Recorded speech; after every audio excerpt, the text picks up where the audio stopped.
Bonjour tout le monde, c'est Lily, je vous retrouve aujourd'hui dans cette vidéo point lecture où on va revenir ensemble sur 5 de mes dernières lectures.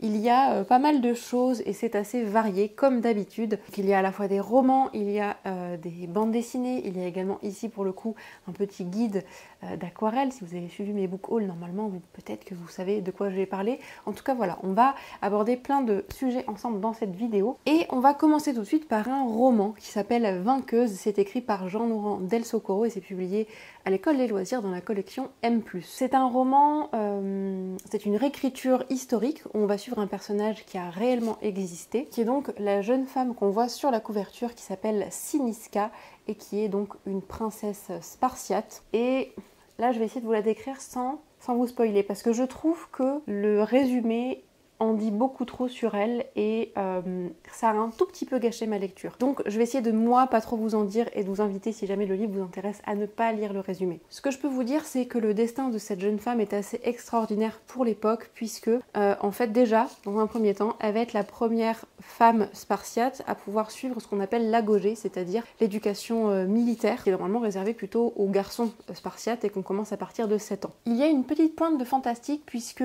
la jeune femme va faire un genre de pacte avec la déesse Artémis et en fait ce pacte va la suivre tout au long de sa vie puisqu'en fait c'est un récit où on va suivre à chaque fois l'héroïne sur plusieurs années et donc à plusieurs événements importants de sa vie. J'ai beaucoup aimé l'histoire, j'ai beaucoup aimé le personnage de Cynisca, même si au début j'ai eu un petit peu de mal à m'attacher à elle, mais finalement au fur et à mesure de ma lecture j'ai quand même réussi à avoir une accroche avec son personnage. J'ai bien aimé le fait aussi que il y a un personnage historique un petit peu méconnu, une femme qui est un petit peu mise en avant dans cette histoire-là. Alors c'est un roman certes, mais du coup moi ça m'a fait découvrir ce personnage historique dont je n'avais jamais entendu parler en fait. Ça c'est quelque chose que Jean-Laurent Del Socorro aime bien faire avec par exemple Boudica. Il a sorti d'autres livres aussi où il y a à chaque fois un personnage comme ça féminin assez fort et pour le coup je trouve que c'est bien mené. J'ai passé un bon moment de lecture, même si c'est vrai au milieu du roman alors il est assez court pourtant, mais j'ai éprouvé une certaine lassitude où en fait je vous ai dit j'ai eu du mal à m'accrocher au personnage à un moment donné et en fait il a fallu que je persévère pour justement trouver ce qui allait m'accrocher. Et en plus de ça j'ai trouvé, comme je vous l'ai dit au début, que la 4e de couverture en disait beaucoup trop et du coup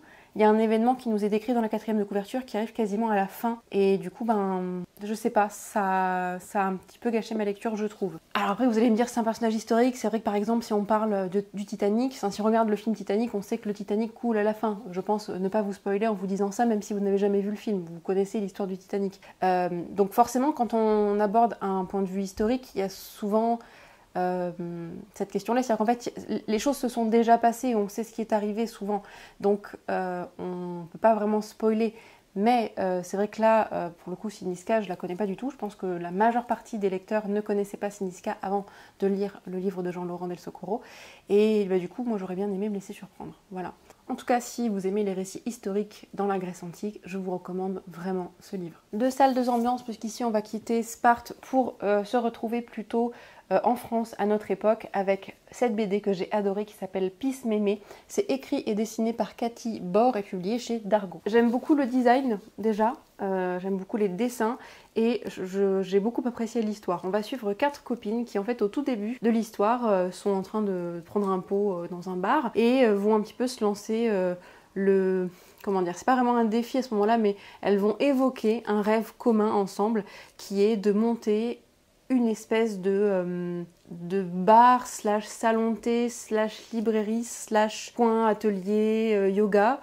En fait réunir toutes leurs passions, tout ce qu'elles aiment en un seul et même lieu qu'elles appelleraient Pisse Mémé. Et en fait eh bien l'occasion va se présenter beaucoup plus tôt que prévu. Je vous laisse découvrir un petit peu les circonstances, mais on va suivre en fait ces 4 jeunes femmes dans leur vie parce que bien sûr elles ont chacune un job qu'elles aiment plus ou moins, qu'elles gèrent plus ou moins, elles ont une vie sociale, une vie de famille, une vie privée différente également, et donc on va les voir un petit peu jongler avec tout ça, avec ce projet auquel elles croient, mais bien sûr il y a toujours aussi des doutes qui viennent s'installer, certaines qui y croient plus que d'autres, etc. Et donc vraiment on va suivre ces quatre femmes dans l'aventure de A à Z, c'est-à-dire dans ce qu'il y a de sympa, dans ce qu'il y a d'enthousiasmant, mais également ce qui leur fait défaut, les imprévus, les difficultés, etc. J'ai bien aimé la BD pour ça. Ça se lit vite, ça se lit bien, c'est assez rapide. En même temps, je trouve que ça aborde des sujets assez importants, que c'est pas trop superficiel, je trouve. Il y a certains sujets qui sont abordés pas forcément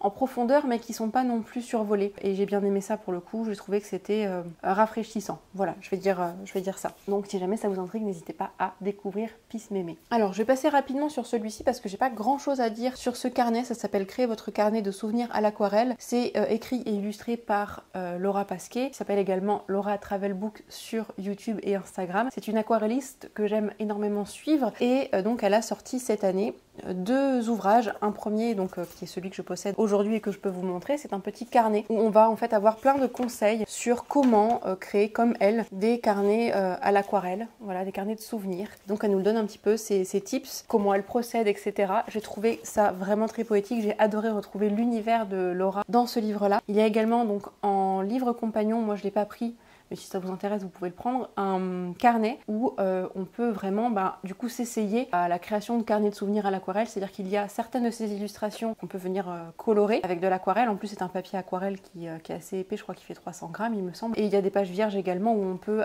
nous-mêmes dessiner ce qu'on veut. Elle a voulu vraiment créer ces 2 livres ensemble. Après vous pouvez vraiment acheter l'un ou l'autre, moi c'est ce que j'ai fait, et j'ai adoré retrouver un peu toute la poésie de l'univers de Laura Travelbook. J'ai pas grand chose de plus à dire sur ce livre-là, si ce n'est que si ça vous intéresse, si vous connaissez le travail de Laura, je pense que ce livre peut vous plaire, et si vous ne connaissez pas le travail de l'illustratrice, je ne peux que vous inviter à aller voir ses réseaux sociaux pour découvrir son univers. Un autre roman que j'ai adoré ici, Legends and Latte de Travis Baldree, publié chez Inis Éditions. Vous en avez peut-être entendu parler de celui-ci parce que je l'ai vu passer de nombreuses fois, à la fois sur Booktube mais également sur Bookstagram. C'est un roman de fantasy. Moi je suis pas très fantasy, j'en ai lu et j'aime bien parfois en lire, mais c'est vrai que je suis pas la première lectrice de fantasy. J'aime bien le fantastique, mais la fantasy c'est moins mon truc. En revanche ici j'ai passé un très très bon moment.